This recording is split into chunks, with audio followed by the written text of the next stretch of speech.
Hey everybody, this is Don with the vlog of many things, and as usual, with me is my compatriots. Hello, this is Tom. Tango. And Steve, hope everyone's doing really good, gentlemen. How are you guys doing tonight? doing We're good. kind of like the Four Musketeers, aren't we? Pretty much. I, Woohoo! I RPG want to be Grandma, D'Artagnan. thank you very much. I don't even know the name of the Musketeers. Athos, Porthos, and Aramis. Yeah. I have no idea. I'll be one of the fat ones, okay? I'll be portly. There you go. But that reminds me, they had the Three Musketeer movie from I think like the early to mid '80s, and I can't remember. It was the one that had I think wasn't Vincent Price. I was trying to think of what his name is. He played the Cardinal, but anyways, the best line in the whole movie was when the one Musketeer comes in and joins in the fight, and they're like, "Where were you?" And he says, "I was killing something ugly." And I about fell out of my chair when I heard that. That was an early one. I think I know the one you're talking about. Yeah. Gotcha. Yeah. Well, I can't all pull kinds it of up. stuff I to had talk the about actor's tonight. name. Three Musketeers tonight. Yeah. Anything before we get into core of everything? Anything new in gaming news that we want to cover? Microsoft's raising prices on their Xbox. Ooh. That's due to import. That's due to the tariffs, though, that don't exist by a lot of people's standards, and it's just excuses by Nintendo Kickstarters Switch and game isn't. companies to Yeah, rip their customers Nintendo off. Switch isn't releasing in the U.S. because of tariffs. Mm-hmm. The Switch 2.0. Yeah, Uh, I saw another vlog by a U.S. based game supplier whose Kickstarter was funded and fulfilled 3 years ago, claiming that all the Kickstarters claiming that's the Chinese tariffs delaying is full of shit, and that everyone's scamming gamers and using his excuse. And I made my comment on his post, and he blocked me. Oh, boo-hoo. He might need some more coverage from one of us. Yeah. Yeah. You know, the thing is so tariffs are now up to 178% now from China. It's coming down, right? Wasn't it like I don't know, infinity squared? There was something like that. I have a feeling just wait a while. They will come down. Well, people were saying that about a week after it happened. Well, Z already blinked on one of them. Yeah, there's been delays on aluminum and metal for the auto industry. I think it's really a negotiation dance. Well, what he's doing is he's giving exceptions, but it's only to big business. And well, I think originally, correct me if I'm wrong, didn't he originally say, "Look, if they're going to put tariffs on us, we're going to be reciprocal"? Is that not essentially what he did? Except No, Tom. Okay. He started it. He started with a tariff. China went, "Hey, wait a minute here. You go ahead and you tariff us. We're going to tariff you." He said, "You can't do that." So they tariffed. He got mad, tariffed on top of that, and they went tit for tat. It was Trump who started the first tariff. And the thing is, I'm wondering which one's going to blink first.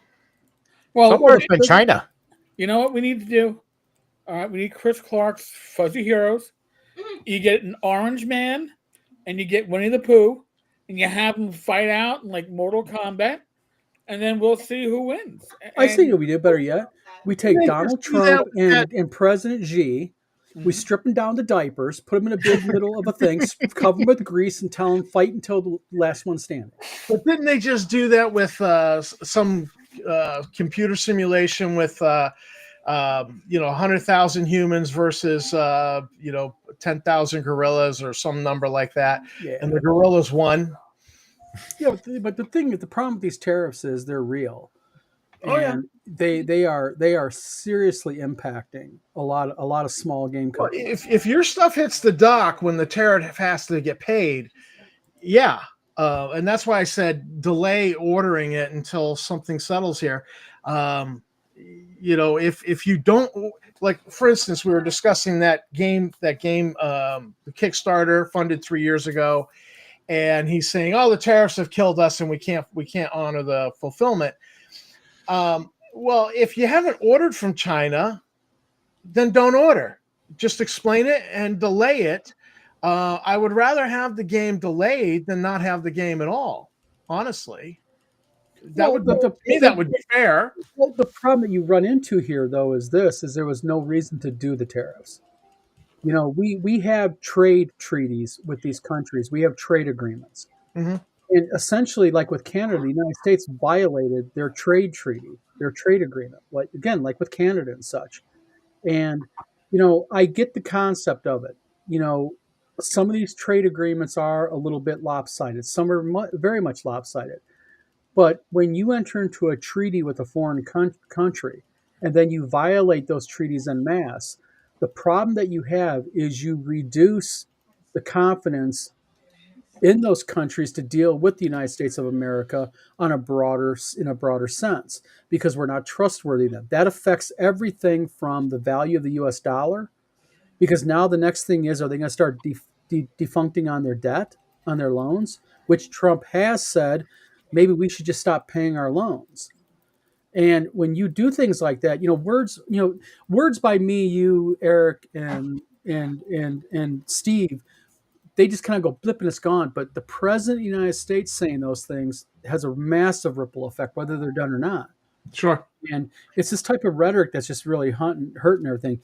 LD Antioch says, no, Trump defined trade deficits as tariffs, which they decidedly are not. That's not what words mean. And the Zataran says, I thought China started by stealing IP addresses for 2 decades. Well, You know what? Maybe they have, but look what the United States has done. I mean, the United States have had their pants pulled down for spying how many times? That's what countries do. We spy on our allies, they spy on us. That's normal. Right, but China does spy for more commercial reasons than the U.S. does. Yes. and that's been going on for decades. Yes. I'm sure Russia would do the same, but they're just not competent enough at building shit. Yeah. That China is.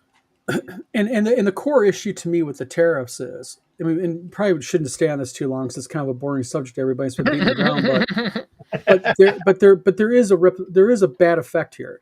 No matter whether you are pro-Trump or anti-Trump, take all that aside, the tariffs have hurt thousands, if not tens of thousands, of small U.S. businesses, and that's a fact. And anytime a presidential decision nails small business, that's a bad decision, because people talk about, well, it's not affecting now larger companies. That's right, because they're getting exemptions to the tariffs. And I know why. Well, also the big corporations, they're able to, finagle and swallow and move things around. Yeah. Big corporations will stay afloat. They're not going to be hurt. They're not going to be hurt that bad by this. Yeah, but that's just the whole point. But who's being hurt and who are closing down, who are shutting their doors, are small businesses. Yeah. And my point about that game designer with that, they funded 3 years ago, and now they're claiming, well, the tariffs have killed everything, and we're not gonna fulfill the Kickstarter. To me, that's disingenuous. If you haven't, and again, if he ordered it and it came to the dock and they could not pay the tariffs and it was destroyed by customs, then all right, that I get. But if he hasn't ordered it yet, then don't claim the tariffs killed your business. Oh, absolutely. That's a big difference. Delay or find a U.S. printer. Find a U.S. printer to print it. Wizard Tower has a lot of manufacturing capability, I've heard. But you have to understand the issue is, the issue also is with manufacturing, because the problem with U.S. paper mills is U.S. paper mills deal in paper in a different way. There's 2 ways you buy paper from a mill. You buy paper, what they call roll stock, large rolls like newspapers. Do you ever see those gigantic, like 8-foot, wide rolls? Then you what they call flat plate or flat stock or pallet stock. That is the 3-foot by 4-foot like we get, or the 24 by 36. U.S. mills don't like shipping and selling that type of paper. The ones that you can find that do, like we found, they have adapted their pricing. So you're paying, when you look at what you pay for China, including shipping, and what you pay now for flat stock in the United States, happily, they've reduced their prices a little bit. You're still paying more, but at least it's a reliable resource that you can now tap. Right. But before the tariffs, they weren't doing that. They were not offering any type of flat or pallet stock. Yeah, and unfortunately here in Maine, they've done nothing but shut down paper mill after paper mill after paper mill, which has the positive side effect of you can drive through Rumford, Maine, and it doesn't stink. from the paper mill. Mhm. But we've lost a lot of industry. There's a lot of mill towns that are just depressed, unfortunately, and a lot of industry's gone out of Maine. For the past 20, 30 years. So, So but that's anyway, politics and industry. Let's talk about WizardCon. Yes. well, WizardCon 1 is done. And in the can. What a weekend. Now, I heard that nobody was showing up, and I also heard that none of the special guests were showing up. No, none Yeah. at all. I certainly wasn't. There. Eric wasn't there. Rach wasn't there. Steve didn't show up. Heck, even Edward Kopp didn't even show up, according to the email I got. How you doing, Edward? Nice to see you again. I saw the Dapper DM and Joe Block and let's see. Wait. There were others. Chris Clark, Mark Hunt was there. Mark Mhm. Hunt, I was there. Merle Rasmussen. You were there. Darlene. Darlene. Darlene was running Gygaxes, games, wasn't Some she? Gygaxes were there. I Yep. don't quite Rob remember. Conley and his wife, Al Yeah. Rose. I thought we had a pretty good convention considering, first con and everything. Real quick, I want to say something. Gene Spreckle says he works at the Alstrom paper mill in Rhinelander, Wisconsin. They make mostly specialty paper, not stuck to necessary for games and books. Exactly. Why? Because most game companies in the United States buy foreign because it's so much cheaper. Yep. But at any rate, Gene, thank you very much for posting that. Edward Kopp says, I've been seeing ads for large loss of managed forest in the UP. Yeah. Fugi says, I heard it was, oh, yeah. You know what? We sent out a mass email today. And we sent, or actually two. We sent an email to every single vendor. And then we sent a mass email to everybody who bought a ticket. And we basically just asked them a basic survey. What did you like about it? How you think we could improve it? As of right now, we have gotten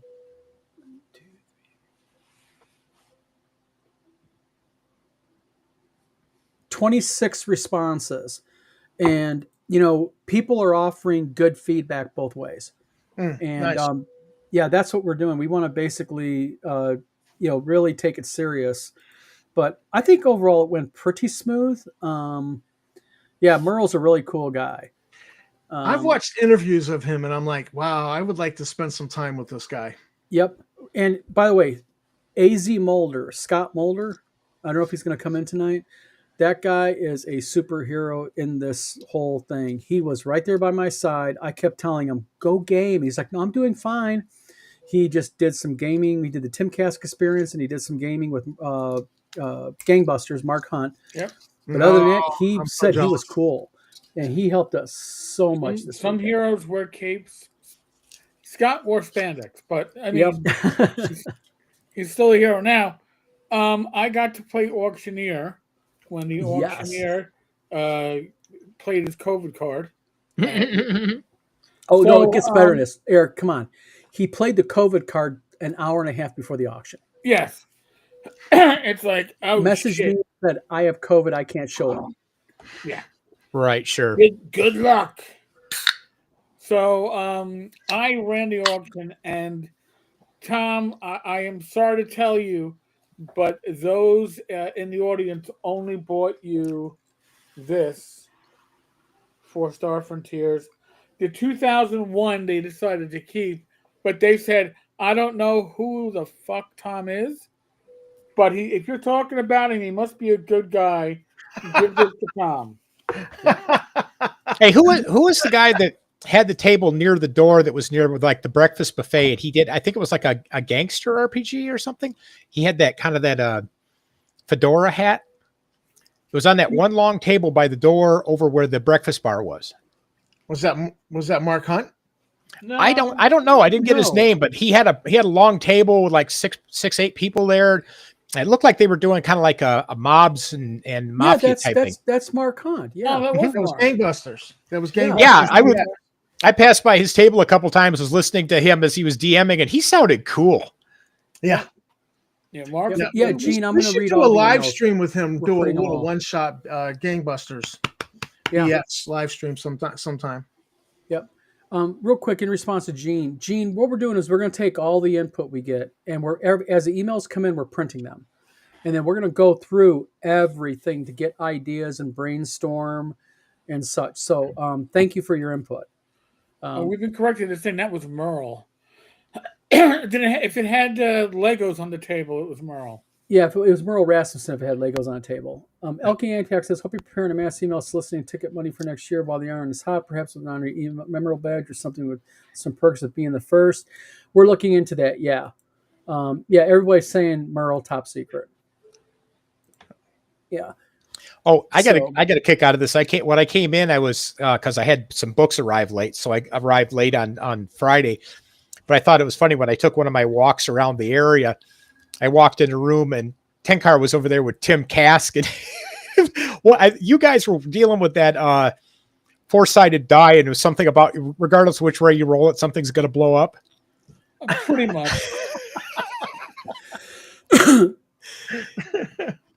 I am so Condors sad I love- did not make this con. You know what? It was exactly what it was. It was a first convention. We had some speed bumps. The venue changed the table layout. So all the table numbers are messed up. So that was a little bit of a thing when people are showing up to say, I'm looking for my table. But pretty much our biggest problem we ran into, and Eric made a few good sessions how to stop this, is we had GMs signing up for games. And we think we know that it might have been a fake GM now. Somebody anonymous who uses a lot of vaults. Yes. Yeah. And basically we had 1 to 2 GMs who basically did a lot of games and they just did not show up. And I emailed those GMs and never got a response from them. So Did they buy a ticket? I did not check to see if they bought a ticket, but they submitted games and I approved them. So the new website that I'm making right now is going to require you, in order for you to submit games, you're going to have to purchase a ticket. No, well, Smart idea. There you go. Yeah. So just random alt accounts. Joe, how you doing, my friend? Thank you for coming, by the way. Won't do that in the future. Yep. Joe Block, the Greyhawk Grognard, he ran AD&D. He ran his, when he comes into me, he goes, hey, Don, he goes, I got a problem with my table. I need to move tables around. So we're in the middle of this. It was getting pretty packed. And he and Joe Block, here we are lifting tables up over Darlene's head, trying to get tables moved around. Yep. Don't drop it. Yeah, Joe says, man, that hotel. Yep. Yep. Thank you, Gene. We much appreciate it. By the way, my wife, Tina, was a whole trooper to this. She took time off from work, from school, with her little ones to go ahead and to be there with me, her big one, and make sure I did right. So, she was super. You have a gem of a wife, by the way. What's up? You have a gem of a wife. Yes, I do. She really stepped up and just, Darlene showed up. And we'll get to the hotel in 1 second, Joe. Darlene shows up. Darlene says, I got a problem. I lost my glasses. And we're like, where were you? So Tina gets a hold of the airport, finds out Lost and Found has them. So I end up going over to Kalamazoo Airport through security, had to go get the glasses. So Darlene got her glasses back. That's a good thing. So that was really good.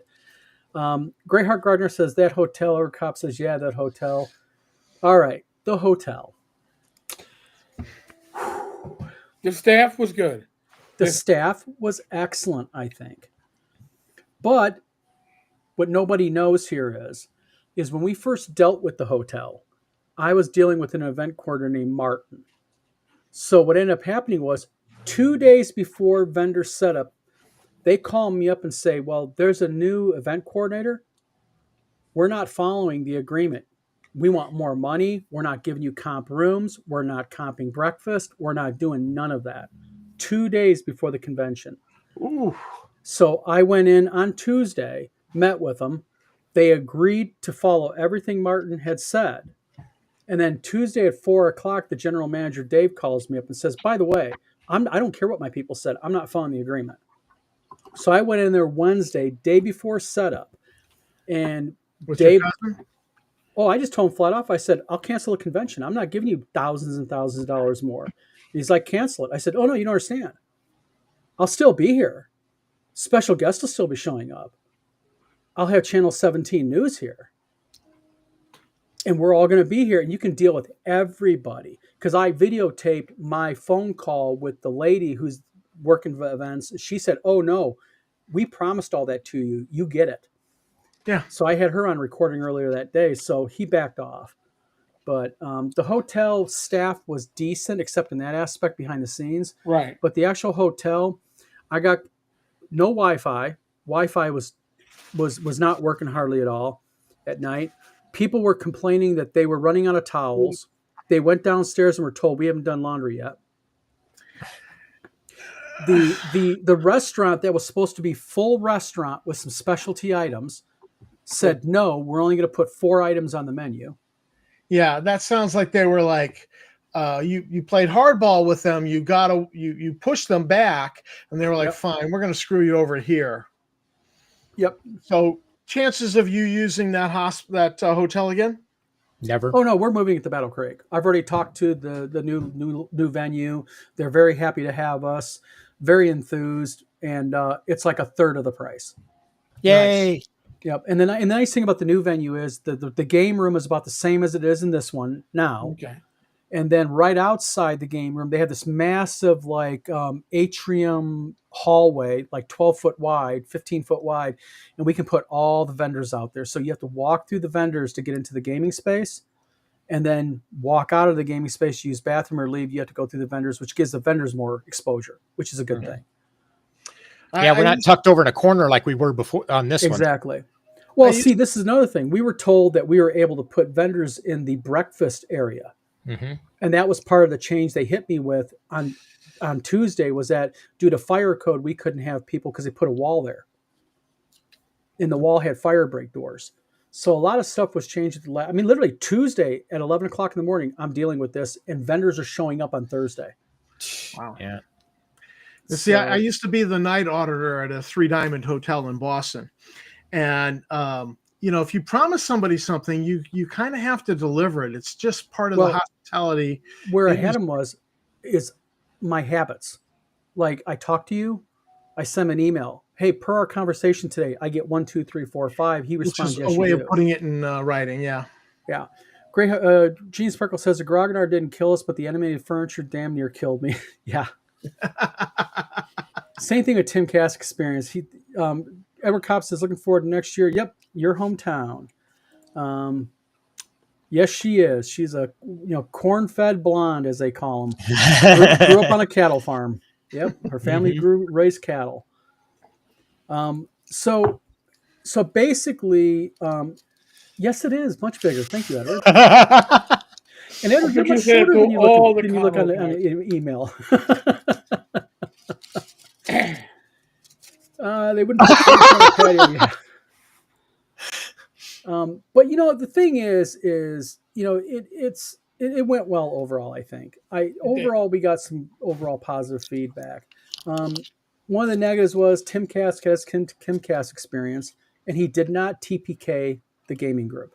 Oh, They all lived, which was like a first. So Tim didn't get a TPK. Sorry, Tim. Zatran says, now you secured a new venue, you should have a long conversation with the manager or owner of the venue you're leaving on to why you're switching. Yeah, that's happening. That is definitely happening. Let's see here. It is what it is. This is, I think what I experienced was just the bumps of running a convention. Right. You have to roll with it. You just calmly tell them, no, you're not. You're going to follow what you're going to do. Even Anthony, the new event coordinator, on the phone told his boss, we better not do this. This is going to be a real PR disaster for our hotel chain. PR, breach of contract. I mean, jeez. Yep. Yeah. In other words, don't be a douchebag. Yeah, basically. By the way, he said hotel chain, which means you're going to fuck us up with our parents.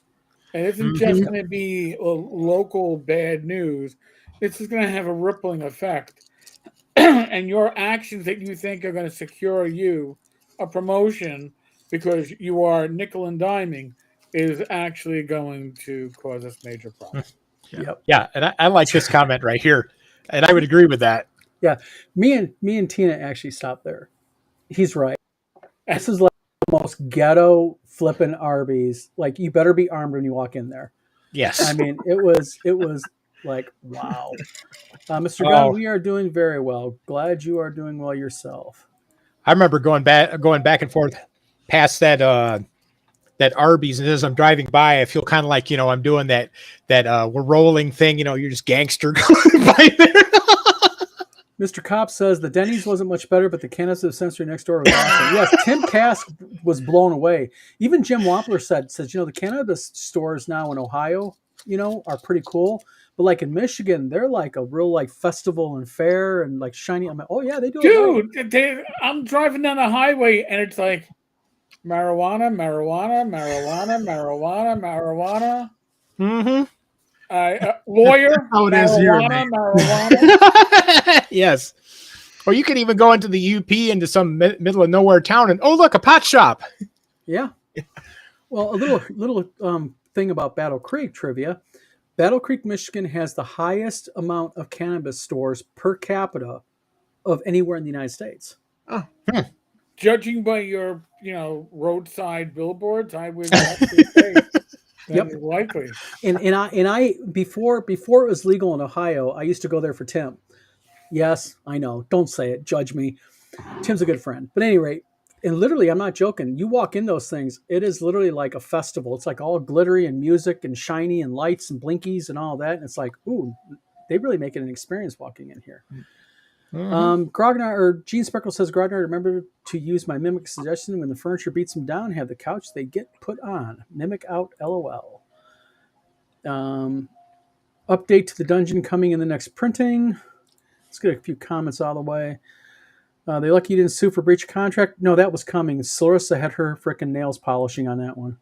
Ooh. That was a grand ball. Grogmard, most excellent. And then the final comment is Michigan has the most cannabis gamers.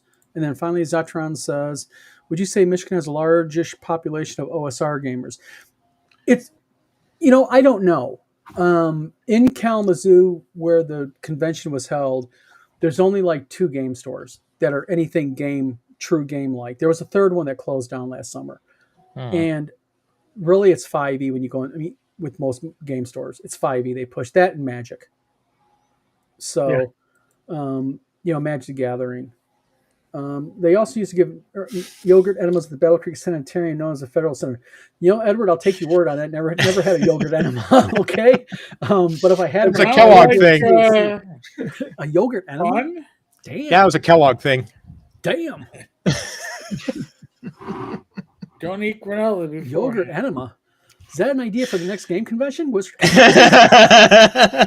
right, so when the DM doesn't show, My you question all is, do we get charge for yogurt that? Is enema. it like a ticket based? Is it just free? Or what do you do?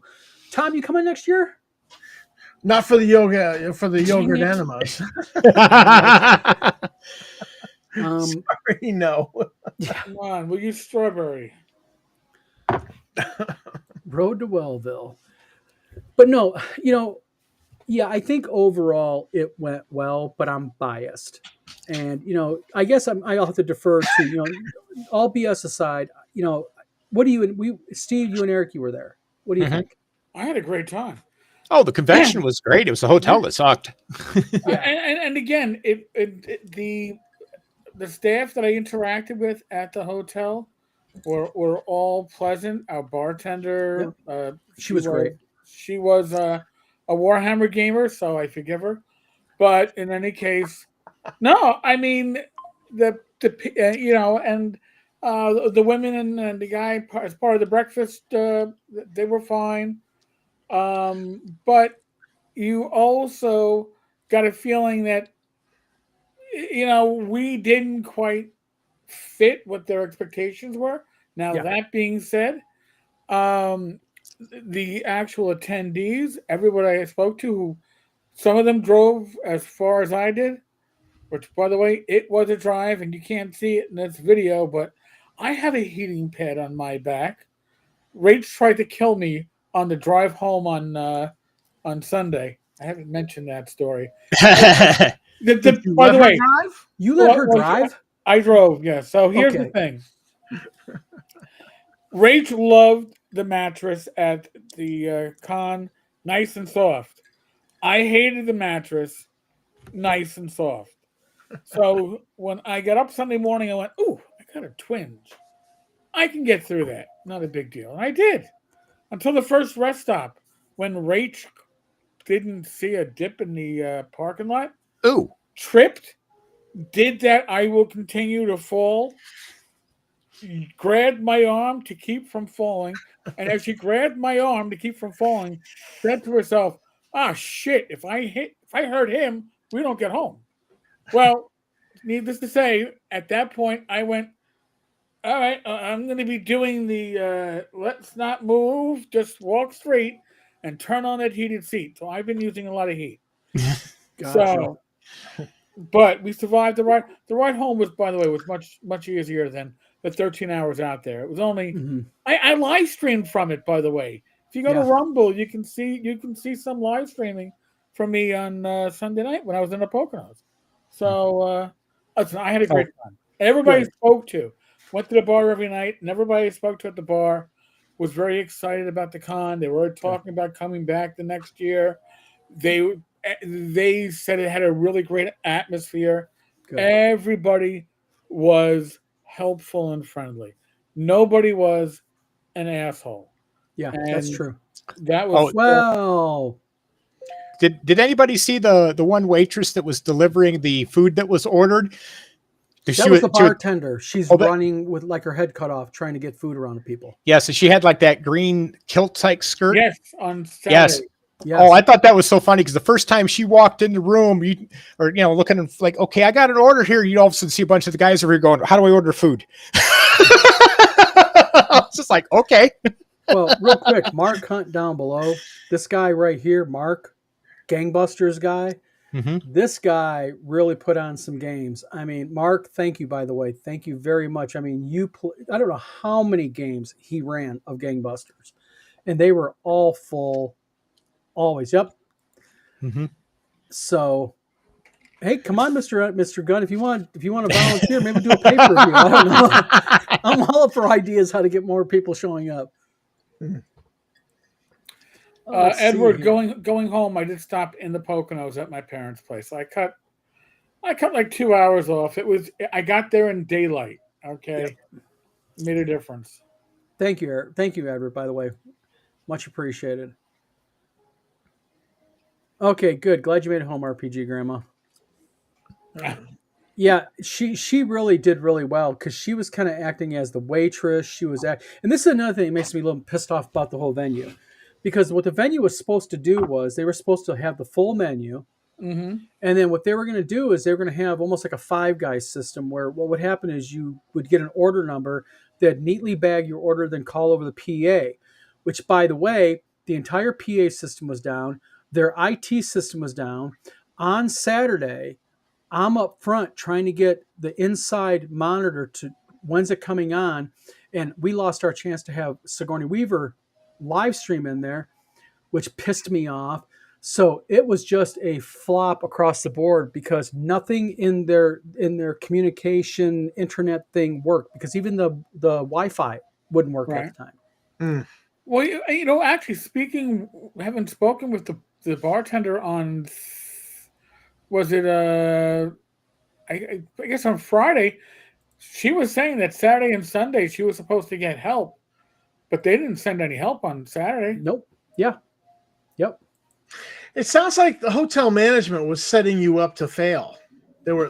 I think they got pissed off because I put my foot down with them. Yeah, I think they Mhm. stuck the knife in your back on purpose. Yeah. Yeah, you didn't bow to them and their extortion, so they decided to go screw you. Yeah.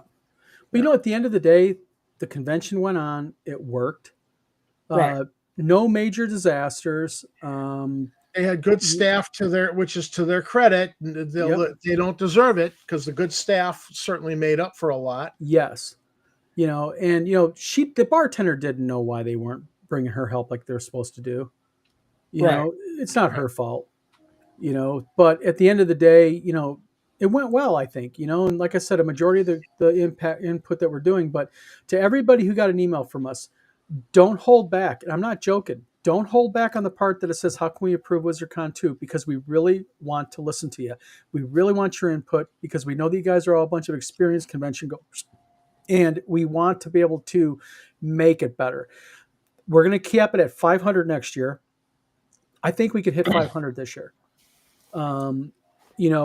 We're going to start advertising a little bit differently, a little bit earlier, that type of thing. So, yep, 4 games, 8 players average count, full table. Yeah, Mark was excellent. Edward, I will talk to you happily. That's going to depend on the venue because the existing venue has a full restaurant. And they are anxious to have that restaurant with the full bill menu, she said. Yeah. Nice. Because Good. the nice thing about where the new venue is at, the new venue is right on Harper Village Drive in Battle Creek. Literally within a 5-minute walk is 9 different eateries. Within 5-minute walk. Nice. Including a Starbucks, which my daughter works at. She's a little mean ass redhead manager. Steve knows Alyssa.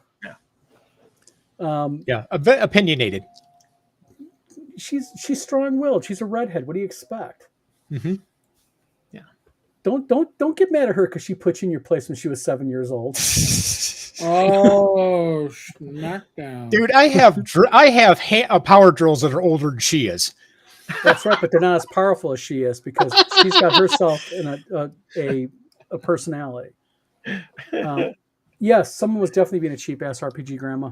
You're right. Needs space and dice. The hotel's nice in the rear view. It's in the rear view mirror. It is. You know what? Overall, it worked. It was decent. Move on. Learn your lessons. Adapt and move forward.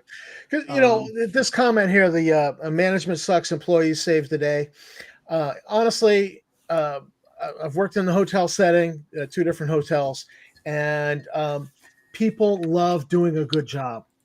Okay, now if the Libyan guy from Libya, who's a bellhop, he might just be doing a good job because he just loves tips. But by and large, for the most part, most people love doing a good job. And, so you will get that effect of, even if the management's being assholes, the staff they like each other. If they like each other, they're a good team. They're going to want to do a good job. They're going to excel at that. And so I'm not surprised to hear that at all. Yep. That's my experience. Scott is in the house. Everybody ought to give this man a round of frickin' applause. This guy was just like, Scott, seriously, thank you, sir. You were a rock star in this. Well, I've known Scott a long time. He is a great guy. He is a hell of a great guy. Yeah. And RPG Grandma says, hey, at least a virus didn't get us shut down. Guess that happened to a Steam. Yes. Someone told me about that at another convention. Got shut down because of, or not coronavirus, rhinovirus or something, flu or something. I haven't had con crud. Has anybody had con crud? Not for this con, no. Yeah. I didn't go to the con. My wife. Oh, you just got a bum knee. No, I had surgery. My wife says, Steve, she will sap those nails at you. Yes, she will. My daughter is notorious. Both of them. They very pride their nails are natural, and they're long, and they're very well manicured. And Tiger Girl. Yeah, exactly. You're welcome, Mark. Crouching tiger, hidden yeah, nail. exactly. I have dice older than you are. Yeah, I still have my original Beckme dice. Tell you how old that is? Shit. Mm-hmm.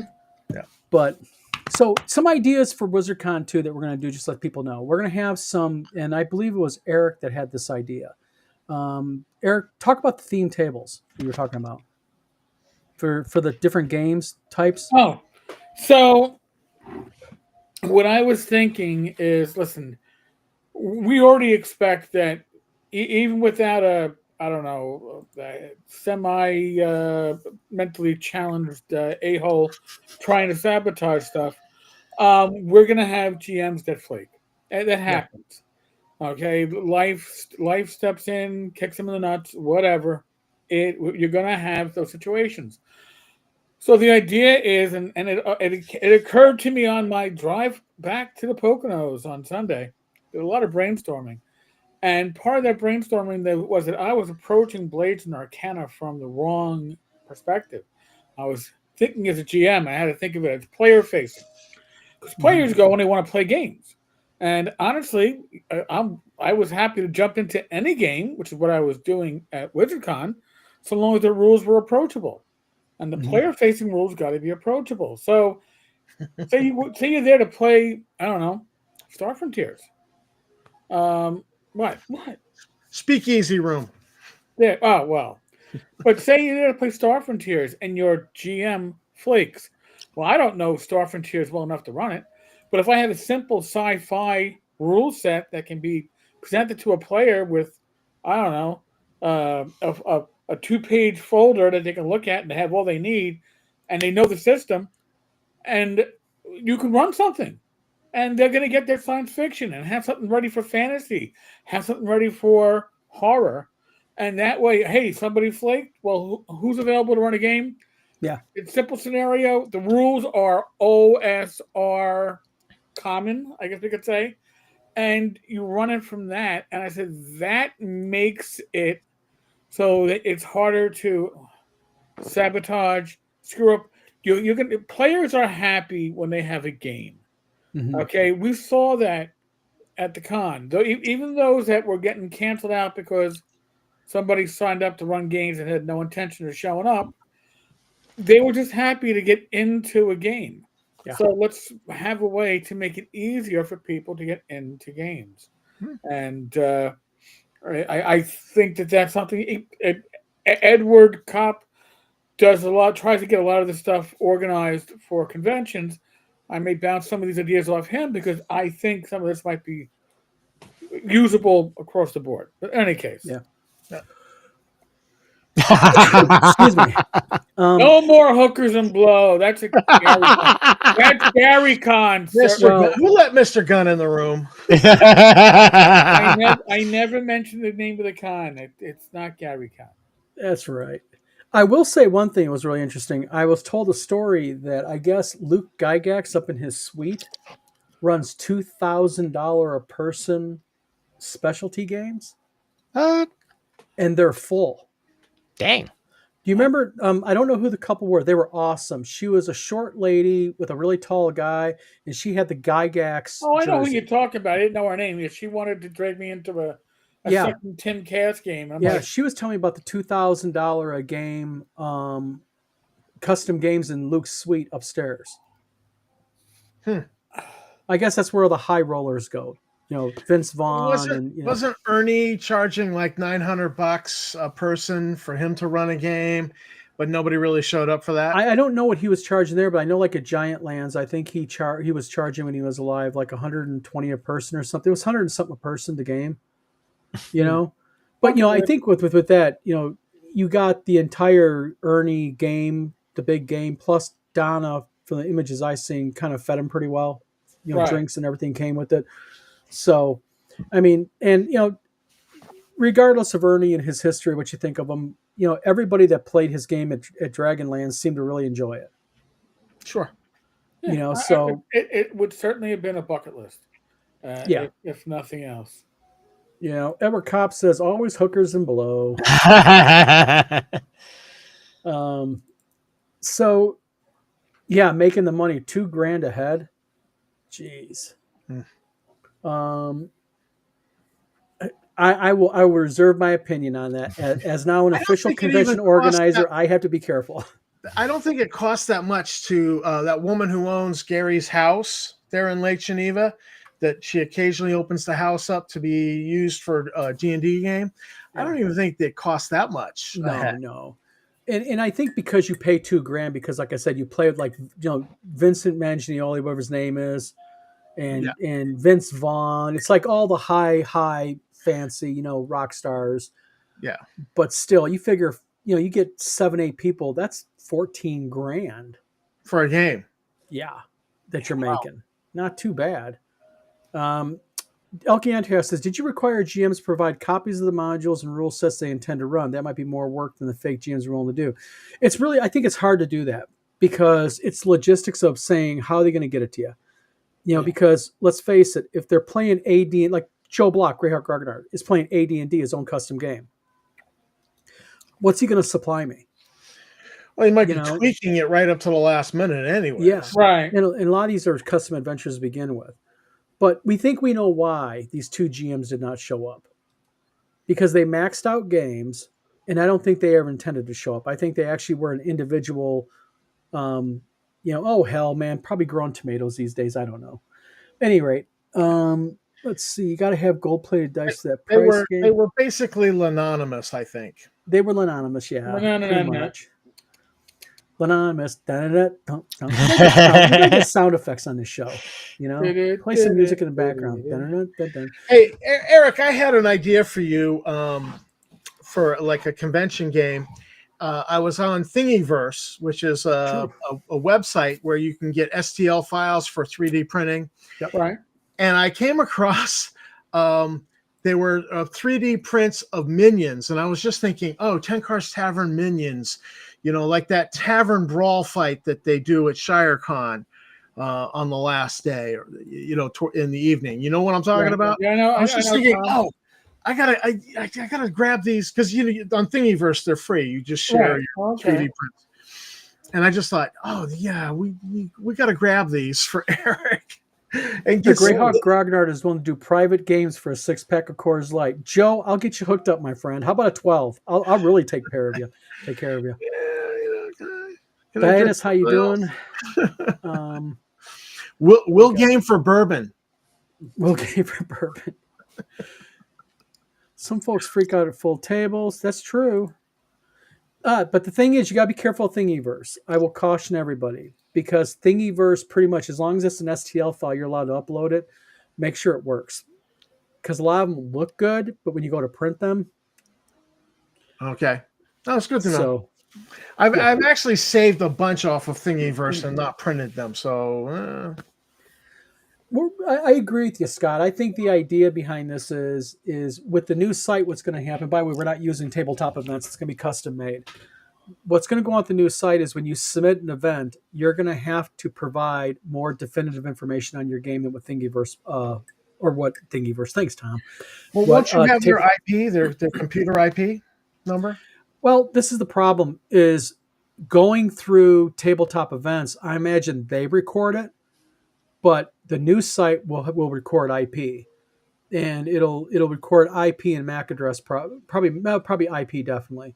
So, and I know certain IPs to watch out for. So, and I can actually put a tag in there. We can flag it. So if that IP comes, it's automatically flagged as suspect. Right. Yeah. Well, you can't get MAC addresses off of the internet. You can only get that off of the local network. Yeah. Yeah, you got to let the network. Good bourbon. Yeah, Scott. You know, still doing PT from the knee surgery. Yep. But things are getting better fast. Yeah, he's on a bicycle now. Uh-oh. My fat ass doesn't get on a bicycle without knee surgery. I'm gonna drag a bike out of the shed and fix it up, and it's pink. It belonged to one of the girls, but Gene has a pretty good idea. Also, what we're talking about doing is having a section of the convention with tables that are themed, like a BECME table, a BX table, a Gangbusters table, a Boot Hill table, and try to get draw people in. Plus, bringing a laptop and a printer. And along with that, having spare player character record sheets for people to get for free if they need to grab a couple for a game. So if a GM forgets their AD&D record sheets and such, or maybe have like a small stack of pre-gens for each genre. So if someone's looking for some pre-gens, those are just some ideas we're having. It blew my mind they had 50. Yeah, you don't have 15 packs there? Boy, you guys are savages wherever you're from. New Jersey. Well, you get 15 packs in the Poconos because it's the max you can buy. So the way the math is, you can buy a 15 pack, but not a 24 pack. Wait a minute. You guys got minimum? You guys got maximums? Oh yeah, Pennsylvania does. Heck, in Michigan, you go say I need 600 cans of beer. They'll go, there's the cooler. Grab a cart. If you want to get it see, if you go to a beer distributor, you can buy what you want. But if you want to buy it, and used to be you could only buy it at the beer distributor. Now you can buy it at any supermarket that serves hot food. By the way, they tell you do not buy the hot food. Okay, they tell you that they're only selling it so they can sell the beer and wine, but the beer and wine is limited to, I don't know what it is, 172 ounces or whatever that. Oh, you guys got different laws in Michigan. Michigan has no caps. In Yeah. fact, it used to be in Michigan you couldn't buy alcohol on Sundays, but now they don't give a shit. Yeah. Evercop says, write 2-hour introductory adventures for new players. Actually, what we're going to have is we're going to have a con adventure. We're going to have a themed convention module. ShireCon does this. Mass Confusion back in the 80s had a Star Frontiers module that felt like it was written by somebody who knew Traveler, not Star Frontiers, but that's okay. It was a Star Frontiers adventure. And, so that's like a hot item on eBay, for collectors to grab those Mass Confusion modules if you can. But yeah, definitely you should do that. Yeah, Greyhawk Gardner says, if a DM forgets their AD&D character sheets, I feel attacked. Yeah. Michigan is full of drunks. Not really drunks now. It's a bunch of cannabis enthusiasts. Yeah, we're not raging drunks. We're just the groovy people. The munchies, man. They got Cannabis lots of munchies. enthusiasts. That's a good way to Not put my it. thing, I have to admit. My doctor tried to prescribe cannabis to me, and I surprised her when I told her I didn't want the prescription. She was like, "Are you sure?" She had this literally. My oncologist at the time really looked at me and literally went, "Huh? Like, seriously? You sure?" I'm like, "No, I don't want it. I don't smoke it. I don't smoke it. Don't do gummies." So she finally got me to go and get gummies. I took gummies one time. Not my thing. I gave them to Tim. Didn't want them. Tim was like, "This is for amateurs. Amateurs, I say." Gene Spreckle says, at the Grognard, shots fired. Yeah. TXG, how you doing? Hope you're doing good tonight. Edward Kopp says, you're missing the point. It's easier to get people to sit for a 2-hour intro instead of 4 hours. Well, yeah, exactly. I mean, the thing is, it's a nice thing to have for people who want a quick game. And I think it's a really good idea, Edward, that you're doing that. I think the convention module needs to be about a 2-hour module. I think, for example, in the Star Frontiers rulebook, there's a introductory adventure where you're looking for a crash ship. Very simple. There's not a lot to it. I tend to flesh it out a little bit more, but that would be ideal for just a 2-hour, little thing. But the chances are a lot of rule systems have those little introductory adventures. They don't take long. They go 2 hours, really. Yeah. Gene Sparkle says the herbalism proficiency was definitely in full swing, going anywhere near. Yeah. Yeah. At the end of the day, the idea behind WizardCon 1 was I knew it wasn't going to run perfect. But based on what I was expecting versus what happened, I'm really pleased. Because it could have been, and I'm not trying to curse it, but it could have been a lot worse. The hiccups that we had were minor in the scheme of things. Elk Antox says, my GP, doctor, and specialist both told me to try cannabis. I didn't enjoy it. Just go to sleep. Yeah, the gummy just with me was just like, I didn't like the feeling the gummy gave me. Nothing. I mean, I'm not into it. Not my thing. I get how it helps, but no, I'll pass. Edward, the reason why there are 4-hour slots is that's what was considered a tournament slot. Yeah. Back in the day. So it was 4 hours. How far did you get? And you were scored. Yeah. And the idea was your team should get the highest score, win whatever prizes. And that's generally why the 4-hour slot is still considered standard. I tend to ask for 3 hours when I'm running stuff, but you're miles. Well, what we're going to be doing with the new website is going to be based upon what you're playing. If it's a board game, they're going to be 1-hour slots, and you can sign up for 2 slots, 3 slots if you need them, whatever, based on the board game type. If it's an RPG, they're going to be 3-hour slots.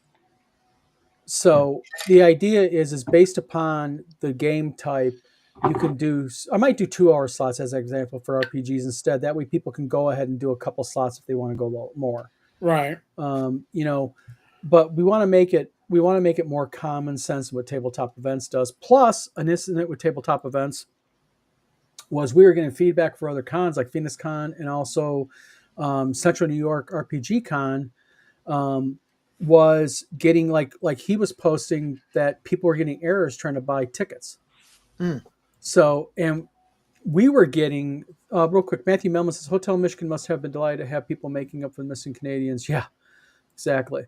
Scott Mulder, there's no bad actors, no destructive, no problems with people getting to a neighborhood, just happy gamers. Exactly. I mean, let's see, but I ran those tournaments. How far? Yeah. The biggest problem that we had the entire convention is we had an individual with a service dog.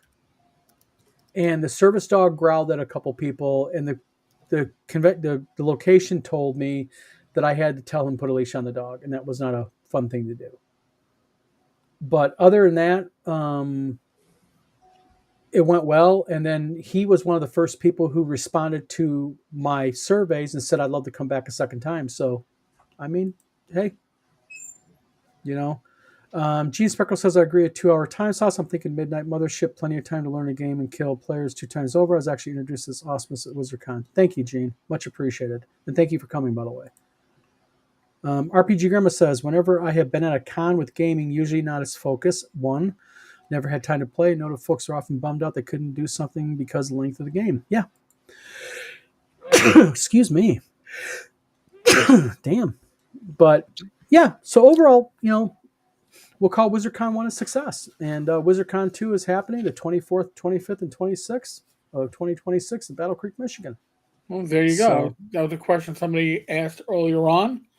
Now you got your weekend. I think that was Joe Block. There you go, Joe. And as note, just for people in general, WizardCon will always be the last weekend in April. It's just a safe weekend. Easter never's done the last weekend in April. And it's just a good weekend to have it. So, but wow, kicking an hour.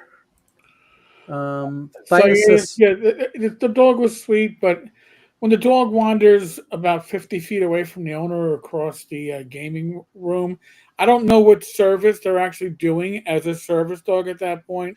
Emotional support pet.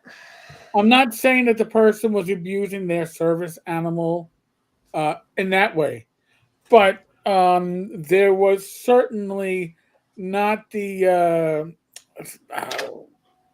what? I'm just saying. I'm not saying a word about being mean to a dog. I won't say a word about being mean to your service dog. Yeah, I mean, if you have a service dog, that dog is supposed to be with you because it's doing whatever, emotional, detecting your high blood pressure, your blood sugar, your next seizure, not sniffing out where somebody's food is, you know, across a gaming room. Also, usually you don't smack your dog on the head and call it stupid.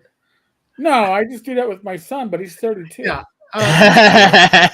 That's the trend here in Maine is everybody gets a emotional support animal vest. Yeah. And they put it on their dog and then they claim it's a service dog. And you know, it's nothing of the thing. It's nothing of the thing in Michigan. In Michigan, legally, you can ask to see their service dog certification. The venue can require it. So the venue could have walked up to him anytime and said, that dog has a service dog vest. We want to see your service dog certification. That's what pretty much Scott is saying. Yeah, and I looked at the dog and I could tell that dog was not trained to be a service dog because the way he behaved is completely contradictory to their training. Right. Yep. And Scott, you have a very, very good idea, and that's going to go into the next set of rules. Service dog. Well, it wasn't so much to me. It wasn't the dog. I mean, the way the dog was treated pissed me off. Yep. Me and Scott, many, many times during the weekend, tried not to be judgmental. Did we not, Scott? I thought we did pretty good. Try to not be judgmental. I know it's his service dog. Maybe I don't hit my own dogs like that. Maybe I don't call my dog stupid and jackass and everything. But, you know, hey, it is what it is. Is it the goal to always keep the limit of 500 attendees, a smaller cons? Yes. I actually have been pretty adamant on that. I want to follow Bad Mike and crew's North Texas RPG Con theme. I've just heard so many positive things about North Texas, and one of the biggest things I hear about it is because they're smaller, they're more intimate. Yep. I would say that's my experience at ShireCon. Eric could speak to that better, I'm sure. Yeah.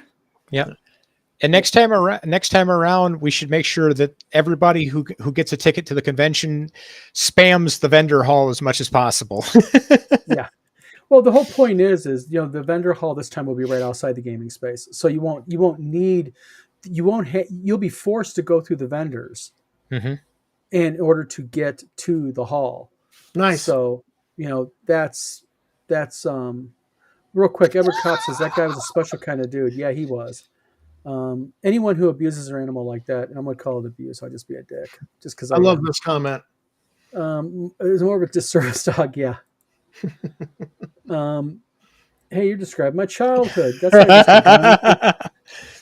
not yes, most service dogs will stay on their owner's heel within at least what is it? Within like 2 feet. That's how they're trained. Yeah. Mhm. So, yeah. So Yes. we're now dissing an attendee for abusing his dog and abusing the service dog. Well, I'd like to abuse the attendee personally. The funny thing was, I actually was approached by several attendees and said, seriously? I mean, I'm not joking. At least 3 or 4 people came up to me privately and went, listen, either you're going to have to say something or I'm going to end up getting thrown out of the fucking convention. It's not cool at all. Yeah. I mean, he was just mean. But everyone to their own. Yep. We're not judgy. But Scott's going to bring the big rubber band next time, aren't you, Scott? The big rubber band. Yeah, walk in the game room with a fully automatic paintball gun.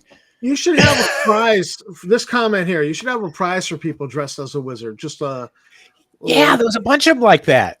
Well, there was 3 guys who dressed up as wizards, and 2 of them like really went out of their way. Like every day, a different themed wizard. Mhm. I mean, it was like, Gene Spreckle was the necromancer. Yeah, Gene Spreckle was spot on. Hey, Gene, was it your buddy who dressed up as Gandalf on day 3? I think having awards next time would be fun. Was he Also, that's a Gandalf good the Gray idea. or Gandalf the White? No, he was the gray. Well, technically, Tammy was Gandalf the White too, because Gandalf the White happened in Battle of the Right. 5 Armies. Really? Yeah, Gandalf the White doesn't show up till Two Towers. No. Let's Right. go through, but it was about 5 times, some wonky hours, and okay. Gene Spreckle makes a good point here. And there was a hot sauce company called Goblin Boss Trading. They did hot sauce, and they actually addressed this to me. They actually talked about they have a rule. There was 3 guys that ran the table. They were never not at their table, and that was a big thing. You'd go into the vendor table. There'd be 3 or 4 vendors away from their table, and like they told me, they said, we always are at our table. We're always engaging people because you're not at your table. Someone walks by, doesn't see you there. They're going to keep walking. That's money left That's money left. Yes, that's what they said. So, Yeah. but we want them right outside the vendor hall. I want the vendors to do well. I want them to have a good Yeah. weekend too. Folks, I got to blow out. You go Yep. to a convention Eric, looking thank at you. money anyways. I had a great Eric? time, and yes, I'm using this a lot. That's right. The black swag bags. Yes. All right. folks. Eric, thanks for that module. I look forward to getting it in the mail. I appreciate that. Talk to you later, Eric. Wasn't he more entertaining? Wasn't he a vendor? He was a vendor, Joe. Yes. Yeah. In the main game room. The 2 wizards were great. Vendor scavenger hunt might be a cool idea too. Yeah, that's actually a really good idea. I mean, it's a really good idea. And then Flint Fire Forge says have Wizard Walk and give prizes. Well, what we're going to be doing next year is we're going to be giving. We already have agreement from the local Grand Rapids Joy Builders Club. They're going to be there next year. I talked to them today with their R2 units, their R5s, their R7s, and all that. So they're going to have a real interactive, cool thing with Star Wars droids. I think next year I'm going to be there with my studio scale Star Wars and Star Trek models, a display that's more interactive for people to check it out and do. Steve knows about my prop making I do. Mm-hmm. And I think also maybe do some awards next year. Yes. Do some awards. I think that'd be really cool. Now, I was just at which con did we just pop in at and saw Eric? That was Total Con, right? Right. Total Con.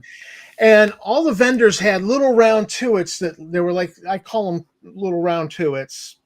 And, it just said like 10 points, 1 point, 5 points, 3 points.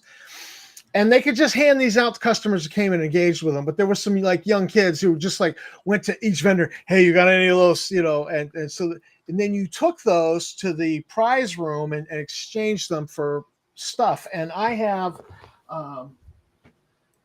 we actually spent all the round to it, the little prize points that we got from vendors that we talked to on the toddler, but we had some left over, and I picked up some zombie side miniatures here. Oh, okay. Yeah. And it's the character normal, and then the character as a zombie, and I one of them looked like Woody Harrelson from I'm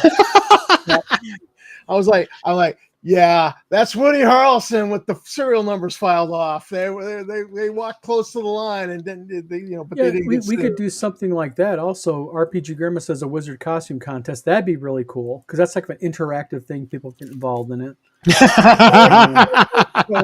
Cosplay. I mean, when conventions go too far towards, I got invited to do a seminar at a convention in Connecticut on the history of Star Frontiers. And the whole convention was cosplay. Well, we got there, and it was like this whole convention's been taken over. The gaming was defunct. The attendees at the seminar were the wives and the daughter of the two guys giving it, me and my friend. But the thing is I think you have to look at the type of convention it is, though. Some conventions just draw cosplay more than others. Yeah. Where this is a core game convention, I think cosplaying is a cool derivative of it because even the few people who cosplayed really added something cool to the convention. And I think, like if you do an anime convention, you're asking for cosplay. Right. Mm-hmm. But a game convention, I think you could, if you push it, still have enough cosplay to make it fun and interesting where it wouldn't overtake the convention. I really think that. I do like the idea of some sort of reward for people showing up dressed as a wizard. Maybe do a contest or something, or a certificate, something fun for them. Because didn't I see a picture of Darlene Artist running a game with a couple wizards at her table? It's possible, yeah. Gene, were you guys and Jeff over at Darlene's playing Jasmine? Gene Sparkles, I got a scavenger hunt idea in my email, the Spellbound Chase. Yeah, we got the emails. We're, like I said, we printing them off as we're getting them, and we're going to run with the suggestions. Greyhawk Gardner says, somebody does a lot of solo vending, sometimes unavoidable. Yes, and we're also looking at, and maybe, because Tina floated all the way around. Maybe Tina could take care of a table while you need to go take a break to play a game or use the bathroom, or maybe we have volunteers to do that. We're going to really get more volunteers. We've had so many people say, I want to help next year. So getting people to do like 4-hour or 6-hour shifts or something, or maybe, off and on would be a great help. Mm-hmm. In that way, like if the Greyhawk Grognard need to run a game, he could still have his table there, but it wouldn't be unattended. So, and that's another concern people had is, listen, I got to leave my table. Scum and villainy room. Yeah. Well, I'll tell you what, we're not having the 501st there because they charge $3,000 to come. Ew. But the local Droid Builders group, yeah. And because I'm doing a full-scale R2-D2 this year, I'm 3D printing one. So, yeah. I honestly, for your auction, I would be sorely tempted to bid on.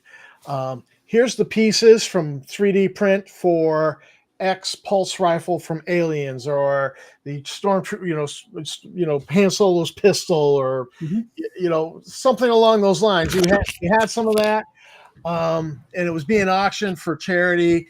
I would be there like, shut up and take my money. I'm without a doubt, I would. Well, one thing too, I mean, I know you got the Star Wars stuff and maybe some Star Trek stuff, but definitely probably include some extra sci-fi stuff because I'm heavily sci-fi on my stuff. Well, I'm right in the middle of working on this right here. Ooh, Oh, there we go. Yeah, so Nice. I want one. that's, I mean, nice thing about this, the bolt rack's back, you know. falls apart. No, this is just the overcarrier block. Ah, This is the block, Steve, that holds the entire case on top. It Ah. stays loose until you secure the case on top. But this ah. is the beginnings of a pulse rifle. Oh, nice. So you can't Now really you're see gonna have a it little LED window in there where we're Yeah. just gonna show the. Yep. Cool. digital LED window right there. Nice. And the bolt slides back. Too cool. Too Yep. cool. I need it on the wall behind me here. I got about, And a half, bat lift. I need a I got bat about lift. half a and, dozen of those kits. I'm actually probably going to bring one next year and probably have it on the table, probably either auction it off or sell it. One of the two. well, I mean, um, if people are gonna want to take pictures with it. Yeah, I'm fine with that. That would be You know? cool. It'd be really cool. They're really nice when they're You done. should have a Really cool. helmet. You should have the Yeah. Colonial Marine helmet and the gun. People will take pictures with that. Yep. That's what we want to make more interactive elements within the convention. That's why we're bringing the droid builders there. Because although you can't hang on the droids, you can still sit down, kneel with it, take a picture with it. It's fun. It's interesting. It's engaging of people, and that's what we want. Plus, I think the idea that people had with the wizard contest, costume contest, thematic to WizardCon. Mhm. Let's see here. Yeah. So, I think overall, first convention we learned a lot. Definitely the second convention will be an improvement. Again, to everybody who's offering us suggestions and ideas, they're not looked at. We are looking at every single one of them. We want the convention to become better. So, RPG Grammar, something thematic that's themed to the convention. Let's see here. I'm trying to get everybody's comments in here. Because you know what? There are some people who are just not going to dress up in costume, but they'll wear a wizard hat. Yeah. It's something fun that you can do. You can make a hat before you come to the convention. Yeah. Something quick and easy. Let's see here. Be back at But the thing is, it would be better though to have someone to be able to watch your booth for you. That way you don't miss a sale. That way you don't have to worry about if somebody walks by who has money at that point. Because people tend to be impulsive. When they want to spend the money, they want to spend it. Especially at a convention. You got to catch them at that time. I mean, I'm preaching to the choir with Joe, especially. He's really experienced at all that. Cumberland Games. If you had small vendors, what if three people went in together on a table, so that's up to them. I mean, that they can do that if they want. Get a cool staff badge. No, the Aliens Pulse Rifle does not have Picatinny rails. These are movie, so they don't have them. I think the new version of Alien, the white rifles, the modified pulse rifles, have a Picatinny rail, but these do not. No. Edward Cop says, I'll be running sexy, sleazy swords and sci-fi OSR style machinations of the Space Princess. 10-card displayed a game today. Good deal. And then Gene Sparkle says, Scott, I have you, Don, and Tina as the founding members of the Obsidian Order. Ask Don to share my email with you. I will share your email. We will do that. Run the Aliens game also. Yes. And maybe have props at the table. That'd be pretty cool to do. Tina says, if I'm at the booth with the props, I could use a person or two to keep me company. Sounds like I'll be busy. Yeah, my wife knows my curse of my props. Mm-hmm. Matthew Melman says, I just wish we could put a current Star Wars time period to rest and jump forward a couple times. Amen. Let's not get on that, please. Nope. We're going to be another 2 hours on this video if we do that. RPG Grandma says, "LOL, cut out for face boards that people poke their heads and take photos. Yeah, it might be silly fun. I agree." And then photo op is a great idea. Yes, it's engaging to the convention goer. And then Gene Sparkle says, "Put my costume together for 6 months before the con." Yep, I'll tell you, I'm not joking. This guy looked the freaking part. I mean, I've seen cosplay in my time that I went, "Oh, that's pretty good." No, his cosplay was excellent. And he was the necromancer. Yes. Cool. And I mean, just right down to the details. When they came down on day one and they were both dressed up, I mean, they took me by surprise when I first saw them because just their costumes were just so well done. All the little details were right there. Yeah, I think I got a picture of them because I remember there being a pair of wizards came wandering by the that diner or was whatever. Gene and his buddy. Edward Cobb says the character artist is a cool guy and will probably be back next year. Yes, he already emailed. Joe, thank you very much tonight. And by the way, Joe, again, from me, Tina, and Scott, thank you for coming. You know, you were great. So, all right. Well, it's been an hour and 16 minutes, gentlemen. Mm-hmm.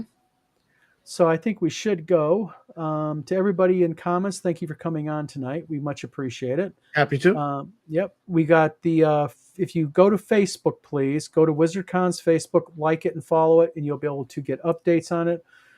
Also, like and subscribe on the YouTube channel that you're currently on for the Vlog of Many Things, hopefully, and say hello.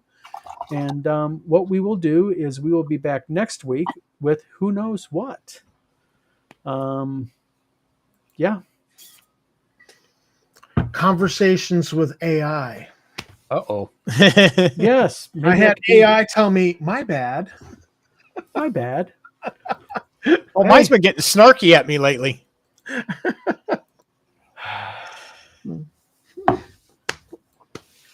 Gene Sparkle says, "Good live chat. Appreciate everyone involved again." Thank you again, Gene, for coming. And a thank you for everybody who's coming to WizardCon. You guys really made it great.